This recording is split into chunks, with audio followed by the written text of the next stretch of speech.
வணக்கம் viewers, welcome back to எஸ்பஸ் news. So நீ ஃபஸ்ட்டு ஒரு சில இன்ஃபர்மேஷனுங்க. இயர்ஃபோன் இருக்கு இல்லையா, ஏர்ப்ரோ 4 ப்ளஸ் ஒரு நல்ல ப்ராடக்ட் தான். இது நம்ம நண்பர் ஒருத்தர் வாங்கியிருந்தாப்புல. அவங்க என்ன சொன்னாங்கன்னா, இந்த மாதிரி விவோ ஐக்கூ டிவைசஸில் யூஸ் பண்ணும்போது ஹானரில் கூட அவங்க அப்டேட் பண்ணி யூஸ் பண்ணேன் அப்படின்னு சொன்னாங்க. ஸோ அதுக்கப்புறமா தான் அதை கண்டுபிடிச்சேன் அப்படின்னு சொன்னாங்க. என்ன மாதிரி ஃபீட்பேக்னு பார்த்தீங்கன்னா, இதுக்கு அப்டேட் வரும் இல்லையா, டிடபிள்யூஎஸ்லாம் வந்து பார்த்தீங்கன்னா பிராண்ட்ஸ் வந்து அப்டேட் புஷ் பண்ணுவாங்க. அப்டேட்டுக்கு அப்புறமா எனக்கு வந்து வால்யூம் கம்மியான மாதிரி இருக்குது. ஸோ அவங்க ரீப்ளேஸ்மெண்ட் கொடுத்துட்டாங்க, பிராண்ட் வந்து ரீப்ளேஸ்மெண்ட் கொடுத்துட்டாங்க. இப்போ அப்டேட் பண்ணாமல் இல்லாட்டி வந்து வந்ததுக்கப்புறம் out of the box use பண்ணும்போது இப்போ வால்யூம் நல்லா இருக்குது அப்படின்னு சொல்லியிருந்தாங்க. ஸோ இப்போதைக்கு அப்டேட் பண்ண மாட்டேன்னு சொல்லியிருக்காங்க. பட் இப்போ எனக்கு டவுட் என்னன்னா, நீங்கள் யாராவது வந்து ஐக்கூ விவோ இந்த மாதிரியான டிவைசஸ் யூஸ் பண்ணுறீங்க? ஏன்னா ஐக்கூ விவோ ஹானர் இதெல்லாம் இங்கே இல்லை. இருந்திருந்தால் நானும் ட்ரை பண்ணியிருப்பேன்.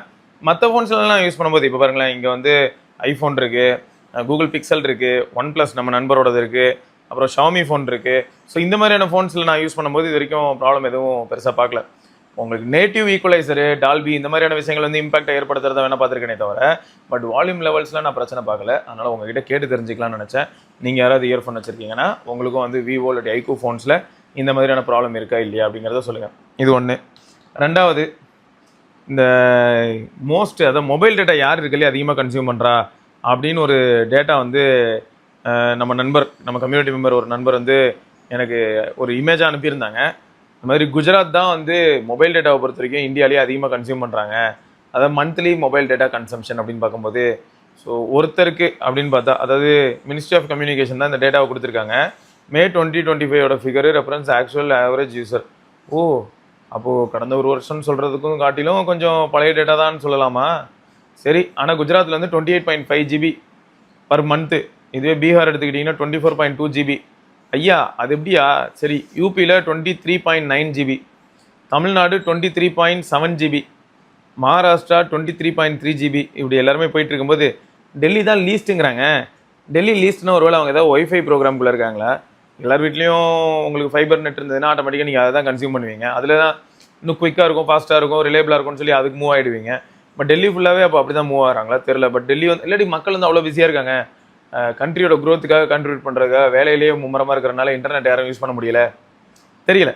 பட் இந்த இமேஜை பார்க்கும்போது எனக்கு என்ன தோணுச்சுன்னா, கொஞ்சம் சந்தேகங்கள், நிஜமாவே இப்படி தான் இருக்குமா அப்படின்னு சொல்லி, சரி கிட்ட தான் கேட்க முடியுமே, அதான் இன்டர்நெட்டில் எல்லா இடத்துலையும் போய்ட்டு தொலைவிட்டு வரும்ல, கேட்டு பார்த்தேன்.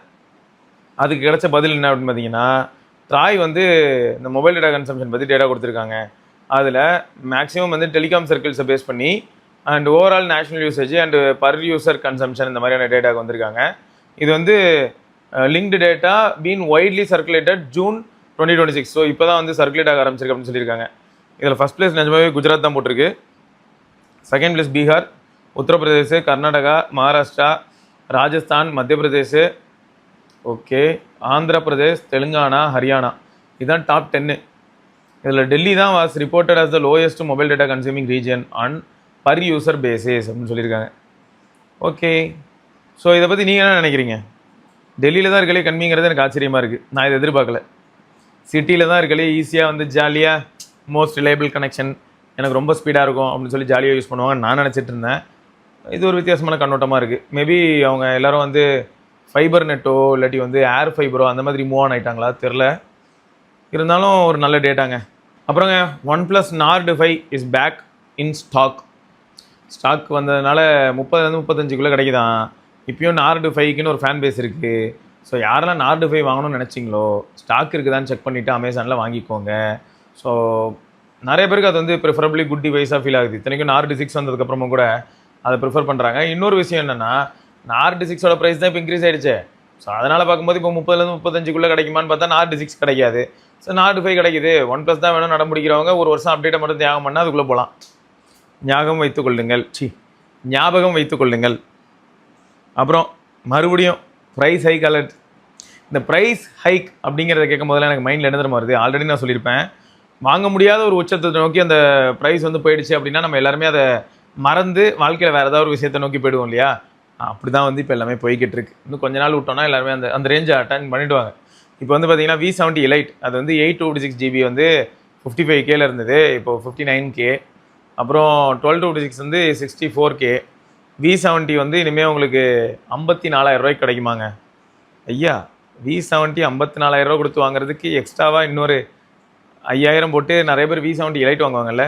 சரி, புரியுது. எனக்கு 5,000 நான் செலவு பண்ணுறதுக்கு முடியாது, எனக்கு பட்ஜெட்டே கரெக்டாக வந்து 54 தான். அதுக்கப்புறம் ஒரு 2000 கையில் இருக்குது, கேஸு டெம்பர் ஓட்டலான் இருக்கேன். ஸோ அந்த மாதிரி ஸ்ட்ரிக்ட்லி அப்படி அதுக்குள்ளே இருந்தாங்கன்னா வேறு வழி இல்லை. அப்புறம் விவோ Y21ங்க 628GB வந்து 21,000 தான், இப்போ 22,000 1000 ஏறி இருக்குது. Y400 நிறைய பேர் இதுதான் வாங்கி ரொம்ப நல்லா இருக்குன்னு சொன்னாங்கல்ல, இல்லை சும்மா சொன்னையா அதை வேறு. இது வந்து சும்மா ஒரு என்ட்ரி லெவல் டிவைஸ் மாதிரி தான், பட் அதுவே 32,000 இப்போ 29,000 32,000 மாறி இருக்குது. 826 பார்த்தீங்கன்னா 32,000 35,000 மாறி இருக்குது. இதுக்கு இல்லையா எண்டுனா இதுக்கு இல்லையே இல்லை எண்டு. சரி, இப்போ இதை பார்க்கும்போது அதான் நான் சொல்லியிருக்கேன் தெரியுமா, எட்டாவது ஒரு உயரத்தை நோக்கி அந்த ப்ரைஸ் போகும்போது இதுக்கு மேலே அது ஒர்த் இல்லை அப்படிங்கிற ஒரு தாட் வந்து நம்ம ஃபோன் வாங்குறதை நிறுத்திடுவோங்க. ஸோ நம்மளா நிறுத்தலான்னு பார்த்தா கஷ்டமாக இருக்குது. ஆனால் இவங்க இந்த மாதிரி ஏற்றிக்கிட்டே போனாங்கன்னா நிறுத்திடுவோம் தான். இதே தான் நம்ம சொல்லியிருப்போம் தம் அடிக்கிறதுல எல்லா இடத்துலையும். வாங்க முடியாத ஒரு உச்ச ப்ரைஸுக்கு போகுதுன்னா மெஜாரிட்டி ஆஃப் த கன்சியூம் பண்ணக்கூடிய எல்லாரும் என்ன பண்ணுவாங்கன்னா ஆட்டோமேட்டிக்காக அதை விட்டு விலகி வேற எங்கேயா போயிடுவாங்க. ஓகே, ஆமாங்க, இந்த ஃபோட்டோ பார்க்கும்போது ரொம்ப ஆச்சரியமாக இருந்ததுங்க. நத்திங் ஃபோன் 4A ப்ரோவில் எடுத்ததான் 1X, அப்புறம் எத்தனை எக்ஸ்ன்னு தெரில, எத்தனை எக்ஸ் போட்டிருக்காரு, 30Xா, சாரிங்க 1X அடுத்து 30X. பெயிண்ட் அடித்த மாதிரி தான் இருக்குது, ஆனால் ஆச்சரியமாக இருக்குது. இது எவ்வளோ பரவாயில்ல. இதுக்கு முன்னாடி நான் வந்து அந்த டிவைஸை நம்ம கம்யூனிட்டி மெம்பரோட டிவைஸை நான் யூஸ் பண்ணி பார்க்கும்போது 30Xல இந்த மாதிரியான ஒரு ரிசல்ட் இல்லை. அப்படி யோசிக்கும் போது இது எவ்வளோ பரவாயில்ல. அடித்தது பெயிண்ட்டாக இருந்தாலும் அதில் வந்து டீட்டெயில் இதெல்லாம் ரிட்டைன் பண்ண ட்ரை பண்ணாத தான் இருக்குது. 30Xல 4A ப்ரோவோட ரிசல்ட் அப்படின்னு பார்த்தா இந்த புலி இமேஜ் நல்லாயிருக்கு. அப்புறம் வெப்பச்சலன மழை உங்கள் ஊரில் பதிவாயிருந்ததுன்னா சொல்லுங்கப்பா. எனக்கு வந்து இங்கே எப்படி இருக்குன்னா, வெப்பம் இன்றைக்கி ரொம்பவே உச்சத்தை நோக்கி போய்கிட்டு இருக்குது சென்னையில். நார்த்தில் பார்த்தீங்கன்னா டெல்லியிலலாம் தாரெலாம் உருகி ஓடுதாங்க, ரோட்லேருந்து தாரெலாம் உருகி போகுதுன்னு சொல்லி இமேஜ் போட்டிருந்தாங்க. கொஞ்சம் க்ரேஸியாக தான் இருந்துச்சு. சரி, அதான் உங்கள் ஊர் பகுதியெலாம் கொஞ்சம் பரவாயில்லாமல் இருந்தால் பரவாயில்ல. இதுவே கேரளாவில் எடுத்துக்கிட்டிங்கன்னா மழை பெஞ்சிக்கிட்டு இருக்குன்னு சொல்லி ஒரு சில நண்பர்கள் சொன்னாங்க. அவங்களாம் கொடுத்து வச்சவங்க போல், மழை பெஞ்சிட்டு இருக்கு, எஸ்கேப் ஆகிட்டாங்க.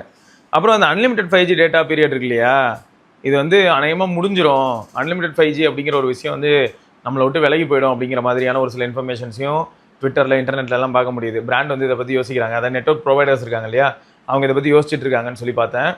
ஸோ எல்லாருமே அதுக்கு அடிக்ட் ஆகிட்டாங்க, அது மட்டும் எனக்கு தெரியுது. டெய்லி இப்போ பாருங்களேன், ஃபஸ்ட்டு எடுத்ததுமே நம்ம பேசுனது என்ன, ஆவரேஜ் ஒரு இண்டிவிஜுவல் யூசர் ஒரு மாதத்துக்கு எவ்வளோ டேட்டா கன்சியூம் பண்ணுறாங்கன்னு பார்த்தா 30 GB கிட்ட போயாச்சு. ஸோ இது வந்து பழக்கம் ஆகிடுச்சு. அப்போ ஒரு நாளைக்கு 1 GB மினிமம் கன்சியூம் பண்ணுறாங்க. இது வந்து என்னது ஆவரேஜ். இதுவே இதில் ஒரு சில யூசர்ஸ்லாம் இருப்பாங்க, அவங்க வந்து இந்த ஹாட்ஸ்பாட் போட்டு யூஸ் பண்ணிக்கிட்டு வீட்டில் இன்டர்நெட் கனெக்ஷன் இல்லாமல் இதில் தான் டேட்டாவே எடுத்து யூஸ் பண்ணுவாங்க. இன்னும் ஒரு சிலர் அதெல்லாம் எதுவுமே இல்லைனாலும் கூட டெய்லி வந்து பார்த்தீங்கன்னா ஒரு 10 20 GB கன்சியூம் பண்ணக்கூடிய ஆளுங்களாம் இருக்காங்க. அப்போ அந்த அன்லிமிட்டட் 5G அப்படிங்கிறத தூக்கிட்டு உங்களுக்கு லிமிட்டட் லிமிட்டட் டேட்டா கேட்டகரிக்குள்ளே வந்ததுன்னா எப்படி அதை டக்குன்னு எல்லாரும் அக்செப்ட் பண்ணிப்பாங்கன்னு எனக்கு தெரில. ஆனால் யார் வீட்டிலலாம் வந்து ஆல்ரெடி ஒய்ஃபை கனெக்ஷன் பேஸ் பண்ணி வண்டி ஓட்டிக்கிட்டு இருக்காங்களோ அவங்களுக்கு இந்த இம்பாக்ட் வந்து ரொம்ப ஹெவியாக இருக்காது. ஏன்னா அவங்க வெளியில் ட்ராவல் பண்ணும்போது அவங்களுக்கு டேட்டா தேவை, மொபைல் டேட்டா. ஸோ ட்ராவலுக்கு அப்புறம் திரும்பி இப்போ எக்ஸாம்பிள் சொன்னால் ஐடியில் ஒர்க் பண்ணுற நிறைய பேருக்கு எப்படி இருக்குன்னா, வீட்டில் ஆல்ரெடி ரிலேபிளான ஒரு பேண்ட்வித் இருக்கணும்னு சொல்லிட்டு ஒயர்டு கனெக்ஷன் போயிருப்பாங்க, அதாவது ஃபைபர் கனெக்ஷன் போயிருப்பாங்க. இப்போது ஆஃபீஸ்க்கு இங்கேருந்து போகும்போது பார்த்தீங்கன்னா கேபில் ட்ராவல் பண்ணும்போதோ இல்லாட்டி இவங்களே பர்சனலாக ட்ராவல் பண்ணும்போதோ மேபி உங்களோட ஃபோனில் இருக்கக்கூடிய டேட்டா யூஸ் பண்ணலாம். திரும்ப ஆஃபீஸ் ரீச் ஆனதுக்கப்புறம் நிறைய ஆஃபீஸில் எப்படி இருக்குன்னு பார்த்தீங்கன்னா அப்பயும் மொபைல் டேட்டா யூஸ் பண்ணுற மாதிரி இருக்கலாம். சில ஆஃபீஸஸ்லாம் வந்து அங்கத்தையே ஒய்ஃபை கனெக்ஷனும் இருக்கும். பட் இது வந்து சப்ஜெக்டிவ், எந்த மாதிரியான என்வரான்மெண்ட்டுங்கிறத பொறுத்து இருக்குது. ரொம்பவே கான்ஃபிடென்ஷியலாக இருந்தால் நிறைய இடத்துல இன்டர்நெட் கனெக்ஷன்லாம் கொடுக்க மாட்டாங்க. ஸோ அங்கேயும் போய் நம்ம 5G யூஸ் பண்ணுற மாதிரி தான் இருக்கும்.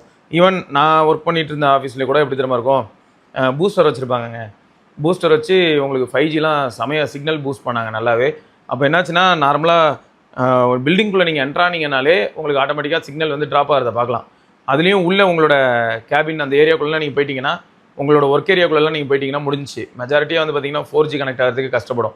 பட் இந்த மாதிரி பூஸ்டர்லாம் ப்ரொவைட் பண்ணதுக்கப்புறம் என்னாச்சுன்னா 5G டேட்டாவே எல்லாருக்குமே ஈஸிலி அக்சசபிள் ஆச்சு. சொல்லப்போனால் உள்ளே இருக்கக்கூடிய ஒரு சில ரூம்ஸ் அதெல்லாம் கூட ஒர்க் ஆச்சு. எப்படின்னா அந்த கேஃப்டேரியா அதெல்லாம் உள்ளே தள்ளி இருக்கும் இல்லையா, அங்கெல்லாம் கூட ஒர்க் ஆச்சு. ஸோ அந்தளவுக்கு வந்து பெட்டராகவே நெட்வொர்க் சைடில் அவங்க வந்து பூஸ்டர்லாம் ப்ரொவைட் பண்ண முடிஞ்சுது. ஸோ இதெல்லாம் ப்ரொவைட் பண்ண முடிஞ்சதுங்கிறது பாசிட்டிவ் சைடில் நான் சொன்னாலும், ப்ரொவைட் பண்ணதுக்கப்புறமா நிறைய பேர் என்ன பண்ண ஆரம்பிச்சாங்கன்னு பார்த்தீங்கன்னா, ஏதாவது ஃப்ரீ டைமில் லஞ்ச் டைம்லலாம் வந்து அங்கேயே 5G டேட்டாலே ஸ்ட்ரீம்லாம் பண்ணிகிட்டு இருந்தாங்க. பட் இனிமேல் சப்போஸ் இது வந்து மீட்டர்டுக்குள்ளே போச்சுன்னா தெரில. ஆனால் ஒரு வகையில் நல்லது இல்லை. இன்டர்நெட் ரொம்ப அதிகமாக இருந்தனால எதுக்கு தேவை என்ன தேவை எதுவுமே தெரியாமல் என்னென்னத்தையும் ஸ்க்ரால் பண்ணிக்கிட்டு தேவையில்லாத இடத்துலலாம் எல்லாமே நேரம் சொல்ல தான் டேட்டா ஃப்ரீயாக இருக்குங்கிற காரணத்துக்காக நம்மளோட நேரத்தையும் நம்ம வந்து வீணடிச்சிட்டு இருந்தோம். ஸோ அது வந்து ஃபிக்ஸ் ஆகுமோ again I am not sure. But பார்க்கலாம். இதை வந்து இப்போ பிராண்ட் இப்படி கொண்டு போனாங்கன்னா அதை நெட்வொர்க் ப்ரொவைடர் வந்து அன்லிமிட்டட் அப்படிங்கிற கான்செப்ட் வந்து ரிமூவ் பண்ணிட்டாங்கன்னு வைங்களேன். அப்போ எல்லோரும் ரீசார்ஜ் பண்ணுற மாதிரி ஆகும்ல. அன்லிமிட்டட் இல்லாட்டி ஒரு லிமிட்டு எனக்கு வந்து மந்த்லி ஒரு 600 ஜிபி இல்லாட்டி மந்த்லி எனக்கு வந்து ஒரு 1000 ஜிபி இதெல்லாம் வேணும் அப்படின்னு சொல்லி அந்த பிளானை நோக்கி, அந்த டேட்டா பிளானை நோக்கி மக்கள் மூவ் ஆவாங்களா? பார்க்கலாம். இது எல்லாமே வந்து மொபைல் சைடில் நடக்கக்கூடிய விஷயங்கள். கொஞ்சம் ஆச்சரியமாக தான் இருக்குது. அடுத்து சத்யானந்தில் என்ன சொல்லியிருக்காருன்னா, சத்யானந்தில் தெரியும்ல, அவர் வந்து என்ன சொல்லியிருக்காருன்னா, எக்ஸ்பாக்ஸ், அதாவது YouTube makes more money from Xbox games than Microsoft itself, said Microsoft CEO Satya Nadella. இதை யோசிச்சு பார்த்தா கரெக்ட் தானே? யூடியூப்பு முன்னே வந்து ட்விட்ச்சு எல்லாமே பார்த்துருப்பீங்க. நிறைய கேமர்ஸ் வந்து லைவ் ஸ்ட்ரீம் பண்ணுறாங்க. லைவ் ஸ்ட்ரீம் பண்ணுறது எதுலேருந்து பண்ணுவாங்க? ஒன்று பிஎஸ்ல விளாண்டுட்டு இருப்பாங்க, பிசியில் விளாண்டுட்டு இருப்பாங்க, இல்லாட்டி எக்ஸ்பாக்ஸில் விளாண்டுட்டு இருப்பாங்க. ஸோ மொத்தம் அவங்க விளையாடுறது எதில் வருது? யூடியூப்பில் வருது. யூடியூப்பில் வந்து என்ன ஆகும்? யூடியூப் வந்து அவனோட ஆடை ஃபுல்லாக ரன் பண்ணிப்பான். ஸோ எப்படி பார்த்தாலும் யூடியூப்க்கு வந்து பெனிஃபிட் ஈஸியாக வந்துடுது. இதுக்கு சோர்ஸ் பாயிண்ட் என்ன அப்படின்னா, இந்த மாதிரி கேமிங் கன்சோல் வச்சு ஒருத்தர் விளையாடுறதுனால அந்த ஒருத்தர் ப்ளஸ் அந்த கேமிங் கன்சோல் ப்ளஸ் நேரம் அப்புறம் டேட்டா இன்ஃப்ரா எல்லாமே அவர் ரெடி பண்ணிக்கிறாரு. அதை பார்க்கக்கூடிய இடத்துல நம்ம இருக்கிற மாதிரி இருக்குன்னு வைங்களேன். மற்றபடி வந்து இவங்க என்ன பண்ணுறாங்கன்னா, ஒரு பிளாட்ஃபார்ம், யார் யூடியூப் வந்து ஒரு பிளாட்ஃபார்ம் மாதிரி ஒன்று ப்ரொவைட் பண்ணுறாங்க. பட் பெனிஃபிட் யாருக்கு வருது அப்படின்னு பார்க்கும்போது யூடியூபுக்கு ஈஸியாக வந்துடுது அப்படிங்கிற மாதிரி சொல்கிறாங்க. இது எப்பயுமே நம்ம பார்க்குறது தானே. இங்கே மட்டுமா இருக்குது? எல்லா இடத்துலையுமே மிடில் மேன் வந்து எப்பயுமே கொஞ்சம் க்ளோரிஃபைடாக தான் இருப்பாங்க. அது கொஞ்சம் ஜாலியாக கொஞ்சம் அதிகமான ரெவன்யூ பண்ணிக்கிட்டு அப்படி தான் இருப்பாங்க. இதை தான் என்ன சொல்லுவாங்கன்னா, அதே சமயம் காற்றுள்ள போதே தூற்றிக்கொள்ன மாதிரி இதுதான் கரெக்டான சுச்சுவேஷன், இந்த சுச்சுவேஷனை நான் கேபிட்டலைஸ் பண்ணிக்கிறேன் அப்படின்னு சொல்லி அவங்க பண்ணுற மாதிரி இருக்குது. அப்புறம் ஹுவாவேயோட மேட் 90 சீரீஸுங்க, இது வந்து இந்த செப்டம்பர் மாதம் நீங்கள் எதிர்பார்க்கலாம். நிறைய சேஞ்சஸ் இருக்கிறதுக்கான வாய்ப்புகள் இருக்குது. இன்ட்ரெஸ்டிங்காக இருக்கணும். ஏன்னா மேட் சீரீஸ் தான் நிறைய இன்ட்ரெஸ்டிங்கான விஷயங்களை கொண்டு வந்து ஹுவாவே சைட்லேருந்து டெலிவர் பண்ணிச்சு. ஆனால் அதே சமயம் பி சீரீஸை சாதாரணமாக இடப்படக்கூடாது. P30லாம் இன்றைக்கும் ஐகானிக்கான ஒரு டிவைஸ் தான். அண்ட் இப்போ பியூரா சீரிஸ் எதுவுமே வந்து மோசம்லாம் சொல்ல முடியாது. பியூரா 80 அல்ட்ராவாக இருக்கட்டும், பியூரா 90 ப்ரோ மேக்ஸாக இருக்கட்டும், ஸோ எல்லாமே நல்ல டிவைஸாக தான் இருக்குது, யூனிக்காகவும் இருக்குன்னு வச்சுக்கோங்களேன். ஆனால் 80 அல்ட்ரா மேலே தான் எல்லாருக்கும் ஒரு ஈர்ப்பு இருக்கும். அது மூவிங் பார்ட் மட்டும் இல்லை, சரி அது ஹுவாவேயோட டிசைன் அப்படின்னு சொல்லி பார்க்குற மாதிரியான ஒரு குவாட் கவோ இல்லாட்டி வாட்டர் ஃபால் இந்த மாதிரி ஏதோ ஒன்று அவங்க சைடில் இருக்கிற மாதிரி இருக்குமே தவிர, இப்போ ரீசெண்டாக எல்லாருமே என்ன பண்ணுறாங்கன்னா, ப்ரைஸ் அதாவது இந்த மெமரி சிப் இந்த ரீசனாக என்னன்னு தெரில, பட் ஃப்ளாட் பேனலில் நோக்கி எல்லாரும் போகிறனால ஒரே மாதிரி இருக்குங்க. எல்லா ஃபோனையும் பக்கத்தில் வச்சு பார்த்தா வித்தியாசம் டக்குன்னு யாராலையும் சொல்ல முடியல. எல்லா டிவைஸுமே பார்க்குறதுக்கு ஐடென்டிக்கலாக இருக்கிற மாதிரி இருக்குது. அது கொஞ்சம் பெயின்ஃபுல்லாக தான் இருக்குது. இந்தியாவை பற்றி நிறைய பேர் கொஞ்சம் பெருமையாக பேசிகிட்டு இருக்காங்க, அதுவும் மெடிசன் ஃபீல்டில். இதை பற்றி நீங்கள் என்ன நினைக்கிறீங்க? எப்படின்னா, அப்ராடில் இருக்கக்கூடிய ஒரு சிலர்லாம் இந்தியாவில் வந்து சப்போஸ் சர்ஜரி பண்ணுறாங்க அப்படின்னா 50,000 1 லட்சத்துக்கே ஒரு சில சர்ஜரிலாம் பண்ணிட முடியுது. அதுவும் ரொம்பவே டக்குன்னு பண்ணிட முடியுது.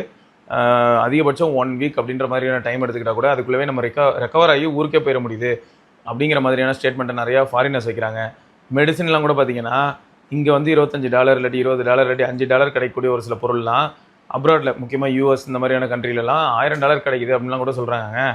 அதாவது இங்கே வந்து இந்தியாவில் அவங்க வந்து ட்ரீட்மெண்ட்டுக்கு வராங்க அப்படின்னா அந்த ட்ரீட்மெண்ட்டை ரொம்பவே இயல்பாக எளிதாக கம்மி டைமில் பண்ணிட முடியுது அப்படிங்கிற மாதிரி நிறைய பேர் ஸ்டேட்மெண்ட் வைக்கிறாங்க. ஸோ இந்தியாவில் இந்த ஃபீல்டு அதாவது மெடிசின் அப்படின்னு எடுத்துக்கிட்டால் ஃபெசிலிட்டிஸ் எல்லாமே வந்து பெட்டராக இருக்குங்கிற மாதிரியான ஸ்டேட்மெண்ட் எடுத்து வைக்கிறாங்க அப்ராடில் உள்ளவங்க. அதை தாண்டி நம்ம இன்னும் நிறைய விஷயங்கள் சொல்லலாம். கவர்மெண்ட் ஹாஸ்பிட்டல்லாம் நம்ம பார்க்காதா? ஸோ பிரச்சனைகளும் இருக்க தான் செய்யுது. பட் நம்ம ஊரில் வந்து மெடிசின் அஃபோர்ட் பண்ணுறதுக்கு, அதாவது மக்களுக்கு தேவையான எல்லாமே பேசிக்கான அந்த மெடிசின்ஸ் எல்லாம் ஓரளவுக்கு ஈஸியாக அஃபோர்ட் பண்ண முடியுது அப்படிங்கிற மாதிரியான ஸ்டேட்மெண்ட்டை நிறைய பேர் வைக்கிறாங்க. எதனால திடீர்னு இது பூம் ஆச்சுன்னு எனக்கு தெரில. பட் இப்போதைக்கு வந்து கொஞ்சம் வைரலாக இருக்குது. அடுத்துங்க, கூகுளோட பிக்சல் 11 ப்ரோ ஃபோல்டு நல்லா தின்னா மாஸாக கெத்தா அப்படி தான் இருக்குது. பட் இந்த மாதிரியான ஒரு ஃபார்ம் ஃபேக்டரில் கனடாலேயோ யூஎஸ்லேயோ ரஷ்யாலேயோ எல்லா இடத்துலையும் ஜாலியாக யூஸ் பண்ணலாம் தான். பட் இந்தியாவில் எப்படி இருக்கும்? 1,73,000 இதுக்கு முன்னாடி ஃபோல்டை விற்றுக்கிட்டு இருந்தாங்கன்னா, இப்போ ப்ரைஸ் ஹைக்கு அதுக்கும் இனிமேல் வந்து 1,85,000 இல்லை 2 லட்ச ரூபாய்க்கு விற்பாங்களா என்னன்னு தெரில. But highly possible. சரி, ரூமோட ஸ்பெக் வந்து என்னென்னா, உள்ளே இருக்கிற டிஸ்பிளே வந்து ஒரு 8 இன்ச் இருக்கும். அப்புறம் அதுவும் எல்டிபிஓ பேனல் தான். 2050 நிட்ஸ் வரைக்கும் பீக் பிரைட்னஸ்ஸு. அநேகமாக ஹை பிரைட்னஸாக இருக்கும்னு நினைக்கிறேன். பீக் பிரைட்னஸ் தெரில. பட் இவங்கெல்லாம் வந்து அவ்வளோவா அந்த பீக் பிரைட்னஸ் பற்றி ஸ்ட்ரெஸ் பண்ணதில்லை. But 2050 nits is not bad. High பிரைட்னஸாக இருந்ததுன்னா will be good. Again 6.3 inch outer display, M16 OLED. இந்த தடவை வந்து பிக்சலோட 11 சீரீஸ்லலாம் இருக்குன்னு வர சொல்லியிருக்காங்க. பார்ப்போம் எந்த அளவுக்கு சூப்பராக இருக்குன்னு. ஆல்ரெடி இருக்கக்கூடிய பிக்சல் 10 சீரீஸ்லேயே 10 ப்ரோலலாம் வந்து அவுட்டோர் அதான் சொல்லியிருப்பேன், அவுட்டோர் விசிபிலிட்டி அப்படின்னு எடுத்துக்கிட்டால் செம்ம பிரைட்டாக நச்சுன்னு இருக்குது. ஸோ அந்த விதத்தில் பார்க்கும்போது அப்போ இது இன்னும் பெட்டர் ஆகலாம் இல்லையா? எக்ஸ்டர்னல் டிஸ்பிளேல வந்து உங்களுக்கு ரெஃப்ரெஷ் ரேட்டு 60 to 120 ஹெர்ட்ஸா? அப்போ எல்டிபிஓ இல்லையா? சரி தெரில, இதெல்லாமே ஏர்லி லீக்ஸ் தானே, எனக்கு சந்தேகமாக இருக்குது. 2450 நிட்ஸ் வரைக்கும் போகும்னு சொல்லியிருக்காங்க. டென்சார் G6 தான் இருக்கும். 2 nm ப்ராசஸர் சொல்கிறாங்க. MediaTek M90 மோடம் யூஸ் பண்ண போகிறாங்கன்னு சொல்லிட்டு நம்ம ஆல்ரெடி பார்த்துட்டு தான் இருக்கோம். ஏன்னா இந்த லீக்லாம் எப்போயோ வந்துருச்சு. டைட்டன் M3 செக்யூரிட்டி சிப் இருக்கும்.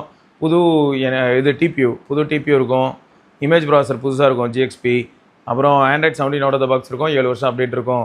இது எல்லாமே எல்லோரும் எதிர்பார்க்குற ஒரு விஷயம் தான் வச்சுக்கோங்களேன். பட் 12/256 16/512 இருக்குங்கிறாங்க. அப்படி பார்த்தா இந்தியாவில் வந்து எப்பயுமே 256 GB மட்டும் தான் வைக்கிறாங்க. அப்போ நம்ம ஊருக்கு 12/256 சரி, அப்போ அதுதான் கணக்கு அப்படின்னு எடுத்துக்கிட்டா அப்போ 11 ப்ரோ எக்ஸல் இதிலெல்லாம் வந்து 12 GB ரேம் தான் இருக்குமா? புரியல அது எப்படி எடுத்துக்கிறதுன்னு. ஏன்னா 9 ப்ரோ 10 ப்ரோ இதில் எல்லாமே 16 GB ரேம் இருக்குது. அப்போது லைட்டாக வந்து கம்மி பண்ணாங்கன்னா நல்லா இருக்காது. அதோட இம்பாக்ட் வந்து ரொம்ப சாலிடாகவும் இருக்காது. ஏன்னா இவங்க ஏஐ வச்சு தான், ஏஐ அப்படிங்கிற ஒரு விஷயத்தை வச்சு தான் அதிகமாக, அதாவது உங்களுக்கு personal assistant, this is not just a phone, this is your personal assistant அப்படின்ற மாதிரியான ஒரு அடிப்படையில் தான் இந்த டிவைஸை சேல் பண்ணுறாங்க. அவங்க செல் பண்ணுற இப்போ செல்லிங் பாயிண்ட்டுக்கு ஏற்ற மாதிரி என்ன தேவை அப்படின்னா, ஏஐ அதிகமாக இருக்கணும்னா அப்போ ரேம் தேவை. அப்போ ரேமில் கை வச்சாங்கன்னா ஆட்டோமேட்டிக்காக வேலைக்கு ஆகாது. அதுவும் இந்தியாவுக்கு வந்து எப்பயுமே 256 GB தான் கொடுக்குறாங்க. அப்போ 12/256 வருமா? எங்கே போய் முடிய போதோ சரி பார்ப்போம். ஆனால் அன்ஃபோல்டட்னா 4.8 mm, ஃபோல்டு பண்ணால் 10.1 mmங்க. இதுதான் வந்து fold Google pixel 11 bro fold, 9 bro fold, 10 bro fold, இப்போ 11 ப்ரோ ஃபோல்டு வரட்டும். ஆனால் என்னென்னா இந்த ப்ரைஸுக்கு அது ஜஸ்டிஃபை பண்ணுதா இல்லையாங்கிறது கேள்விக்குறியாக இருக்குங்க. ஓகேங்க, லாஸ்ட் 2 இன்ஃபர்மேஷன் என்னென்னு பார்த்தா, ஒன்று புதுசாக வந்து நோட்டிஃபிகேஷன் பேனலாக இருக்கட்டும், அதாவது உங்களுக்கு ஸ்க்ரீன் ரெக்கார்டிங்கில் ஒரு சில அடிஷ்னல் ஆப்ஷன்ஸாக இருக்கட்டும், இது எல்லாத்தையுமே அடுத்து பிக்சல் அப்டேட்ஸில் நீங்கள் எதிர்பார்க்கலாம். அண்ட் இன்னொன்று என்னென்னா, மார்க்கெட்டில் எல்லாமே வந்து தலைக்குப்புற கிடக்கும்போது கண்டிப்பாக வந்து ப்ரைஸ் ஹைக்னால் சேல் படுக்கிறதுக்கான வாய்ப்பு இருக்குது. அண்ட் அந்த மாதிரி தான் குறைஞ்சிருக்கு அப்படிங்கிற மாதிரியான டேட்டாவும் வளம் வருது. 30% 35% கிட்ட சேல் வந்து படுத்திருக்குன்னு சொல்கிறாங்க. பட் இது பாசிபிளானா எஸ் பாசிபிள். இருந்தாலும் நிறைய கன்சியூமர்ஸ் வந்து டிவைஸ் வாங்குகிற பழக்கம் வச்சுருக்கிறவங்க வந்து என்ன நடந்தாலும் டிவைஸ் வாங்கிட்டு தான் இருக்காங்க. அதனால் தெரில, பார்க்கலாம். பட் டிக்ரீஸ் ஆகிறதுக்கான பாசிபிலிட்டி நம்ம ஆல்ரெடி சொல்லியிருப்போம். இதுக்கப்புறமும் ப்ரைஸ் இன்க்ரீஸ் ஆகிட்டே இருந்ததுன்னா தடுக்கிறதுக்கு யாரும் கிடையாது. கண்டிப்பாக சேல் வந்து டிப்பாக ஆரம்பிச்சிடும். ப்ளஸ் பாருங்களேன், 15,000 கீழே நான் எதை செக் பண்ணி பார்த்தாலும் மெஜாரிட்டியாக 4G டிவைஸஸாக இருக்குது. இப்போ முன்னெல்லாம் வந்து 10 to 14K 10 to 15K, ஏன் 8Kங்கிற பட்ஜெட்டுக்கே உங்களுக்கு 5G ஃபோன் கிடச்சிது. ஆனால் இப்போது சில மாதங்களாக கடந்த ஒரு 3-4 மாதமாக பார்த்தா எல்லா டிவைஸோட ப்ரைஸும் இன்க்ரீஸ் ஆகிட்டே இருக்குது. ஸோ ஆக மொத்தம் கஷ்டம்தான். அண்ட் திரும்பி வந்து இன்டர்நெட்டில் ஒரு இன்ஃபர்மேஷன் வளம் வந்துட்டு இருக்குங்க. அதான் என்னென்னு பார்த்தீங்கன்னா, இந்த மாதிரி சைனாவில் வந்து அவங்க ரெஸ்பெக்டிவ் டொமைனுக்கு ஏற்ற மாதிரி தான் அவங்க வந்து இன்டர்நெட்டில் இன்ஃப்ளூயன்சர் பேச முடியும் அப்படின்றது. பட் இதெல்லாம் வந்து சிலர் வந்து எந்த டொமைன்லையும் இல்லாமையும் அவங்க வந்து ரியல் லைஃப்பில் அவங்களோட அனுபவத்து மூலமாக நிறைய டேட்டாவை கலெக்ட் பண்ணுறதுக்கான வாய்ப்பு இருக்குது. அப்படி யாராவது டேட்டா கலெக்ட் பண்ணியிருந்தாங்கன்னா அதை வந்து நம்ம கூட ஷேர் பண்ணுறதுக்கு அப்போ அவங்களுக்கு எலிஜிபிலிட்டி இருக்கா இல்லையாங்கிற ஒரு கேள்வி வருது இல்லையா? இப்போது சிலர்லாம் வந்து பார்த்திங்கன்னா இன்ஜினியராக இருப்பாங்க. ஆனால் மெடிசினில் இயற்கை சார்ந்த வைத்தியம் இந்த மாதிரியான விஷயங்கள், அது சார்ந்து இருக்கக்கூடிய ஃபுட் ஹேபிட்ஸ், இதை நோக்கி அவங்க அதிகமாக ட்ராவல் பண்ணி அதில் அதிகமாக எக்ஸ்பெரிமெண்ட் பண்ணி கடந்த 15 வருஷம் அவங்களோட நேரத்தை அதில் செலவிட்டிருந்தாங்கன்னா அப்போ அதை பற்றி அவங்க வந்து பேசலாமா கூடாதா அப்படிங்கிற ஒரு கேள்வி வருது இல்லையா? சில இடங்களில் வந்து சிலர் எக்ஸ்ப்ளாய்ட் பண்ணுறனால இந்த மாதிரியான ஒரு சில ரூலெல்லாம் வந்து என்ஃபோர்ஸ் பண்ண வேண்டியதாக இருக்குது அப்படிங்கிறது எனக்கு புரியுது. ஏன்னா நான் இதுக்கு முன்னாடியே சொல்லியிருப்பேன், இயல்பாக ஜாலியாக போய்கிட்டு இருந்த நிறைய இடத்த நம்ம குரோம்பேட்டு பல்லாவரம் இந்த மாதிரியான ஏரியாலெல்லாம் சாதாரணமாக ஜாலியாக போயிட்டு இருந்த நிறைய இடத்த வந்து மூடி பேரிகார்டு வச்சு உள்ளே போகிறதுக்கே வந்து அலோவ் பண்ணாமல் இல்லை நிறைய ரெஸ்ட்ரிக்ஷன்லாம் கொண்டு வர காரணம் யார்? தேவையில்லாமல் எல்லாத்தையும் எக்ஸ்ப்ளாய்ட் பண்ண ஒரு சில கேங் தான். மற்ற எல்லாருமே வந்து எப்பயுமே அந்த இடத்துக்கு வந்து ரெஸ்பெக்ட் கொடுத்து அங்கே தேவையில்லாத ஆணி எதையுமே பிடுங்காமல் இருந்தவங்களாலையும் இப்போ போக முடியல. ஸோ அப்படி தான் இருக்குது. ஸோ அப்போ இதுலேருந்து என்ன தெரியுது? எல்லாம் தெரிஞ்ச மாதிரி சில சமயங்களில் தப்பான இன்ஃபர்மேஷனை பரப்பும் போது ஆட்டோமேட்டிக்காக நல்ல இன்ஃபர்மேஷனை பரப்புகிற ஒரு சிலருக்கும் எலிஜிபிலிட்டி கட் அவுட் ஆகுது. எங்கே போய் முடிய போதோ. பட் இந்த மாதிரியான ஒரு சில ஸ்டெப்ஸ் அண்ட் இனிஷியேட்டிவ்ஸ் பற்றி உங்களோட தாட் என்ன அப்படிங்கிறத மறக்காம கமெண்ட்டில் சொல்லுங்கள். ஒன்று மட்டும் எனக்கு ரொம்ப பிடிச்சிருக்குங்க, எங்கே பார்த்தாலும் சைல்டு கேர் இல்லாட்டி சைல்டு ஹெல்த் ரிலேட்டடாக டெக்னாலஜியில் குழந்தைங்க இன்வால்வ் ஆகணும் அப்படிங்கிறதுல சைனா தெளிவாக தான் இருக்காங்க, இல்லைன்னு கிடையாது. பட் அவங்க என்ன பார்க்கணும் அப்படிங்கிறதுலையும் அவங்க ரொம்ப தெளிவாக இருக்காங்க. நிறைய விஷயங்கள் கேமிங் இந்த மாதிரியான ஏரியாலாம் அவங்க போகக்கூடாதுன்னு சொல்ல, ஆனால் அதில் ரெஸ்ட்ரிக்ஷன் வைக்கிறாங்க. இவ்வளோ நேரம் தான் கேம் ஆடலாம், இதை தான் இவங்க பார்க்கலாம், 10 வயசுக்குள்ளே இருக்க குழந்தை இதெல்லாம் தான் பார்க்கலாம்னு சொல்லி ரெஸ்ட்ரிக்ட் பண்ணுறாங்க. இதை பற்றி உங்களோட தாட் என்னங்கிறதையும் சொல்லுங்கள். ஏன்னா நான் நிறைய நாள் பார்த்துக்கிட்டே இருக்கக்கூடிய ஒரு இன்ஃபர்மேஷன், நிறைய கேட்கக்கூடிய ஒரு இன்ஃபர்மேஷன் அப்படின்னா, சின்ன குழந்தைங்க 3 வயசு 4 வயசு குழந்தையே வந்து ஃபோனுக்கு அடிக்ட் ஆகிறது ஒன்று. ரெண்டாவது, இதே மாதிரியான கிட்ஸே 5-6 வயசுலேயே பர்சனல் ஃபோன் மட்டும் இல்லாமல் சிம் கார்டோடைய ஃபோன் வச்சுருக்காங்க. நிறைய பேர் வச்சுருக்காங்க, நிறைய பேர் வீட்டில் பார்த்துருக்கேன். அது இப்போ வந்து ரொம்ப பழக்கம், அதாவது நார்மல் ஆகிட்டு வருது. இதையும் நார்மலைஸ் ஆக்கிக்கிட்டு வராங்க.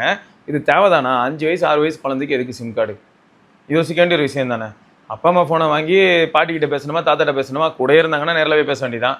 இல்லை வேறு ஊரில் இருக்கிறோம் அப்படின்னா தாத்தா பாட்டிகிட்ட பேசுகிறதுக்கு அப்பா அம்மா ஃபோனில் டெய்லி வந்து ஒரு 8 மணி ஆச்சுன்னா சாயங்காலம் கால் பேசுகிற மாதிரி ஒரு ரொட்டீன் வச்சுக்கிட்டா போதும். இவங்களுக்கு இந்த வயசுலேயே 5 வயசு 6 வயசுலேயே ஒரு ஃபோனு, அதுக்கு ஒரு சிம்மு, இதெல்லாம் தேவைதானா அப்படின்னு தோணுது.